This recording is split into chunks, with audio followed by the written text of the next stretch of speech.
ABA therapy का ये बिल्कुल भी मकसद नहीं होता कि बच्चों की इंडिविजुअलिटी या यूनिकनेस को ख़त्म किया जाए, उनको न्यूरोटिपिकल बच्चों की तरह बनाया जाए। नहीं, ये एक बिल्कुल भी राइट अप्रोच नहीं होती है।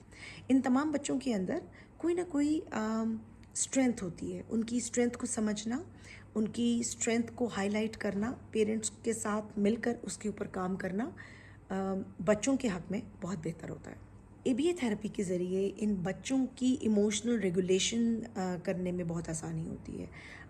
उनको ये समझाना कि उनको अपने बिहेवियर्स को कैसे कंट्रोल करना है, अपने इमोशंस को कैसे कंट्रोल करना है, इन इमोशंस को किस तरह से अंडरस्टैंड करना है और अपने इर्द गिर्द के लोगों को कैसे रियलाइज़ करवाना है कि वो उस वक्त क्या फ़ील कर रहे हैं।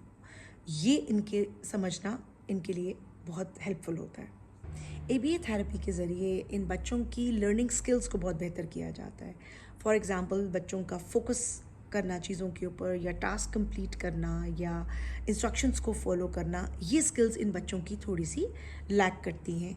तो एबीए थेरेपी के ज़रिए इन तमाम स्किल्स के ऊपर बहुत अच्छे से काम किया जाता है और जिसका बहुत बेहतर रिज़ल्ट आता है।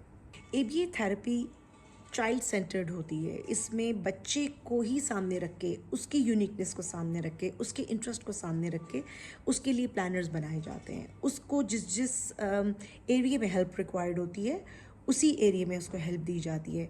हर बच्चे का आईईपी दूसरे से फ़र्क होता है, क्योंकि वो उसकी रिक्वायरमेंट को सामने रख के प्रॉपरली टेलर्ड किया जाता है, बनाया जाता है, और उसका फिर रिज़ल्ट बहुत बेहतर आता है। इसी तरह पेरेंट की इन्वॉल्वमेंट बहुत इम्पॉर्टेंट होती है। हर एबीए थेरेपी में पेरेंट्स को अपने साथ इन्वॉल्व किया जाता है।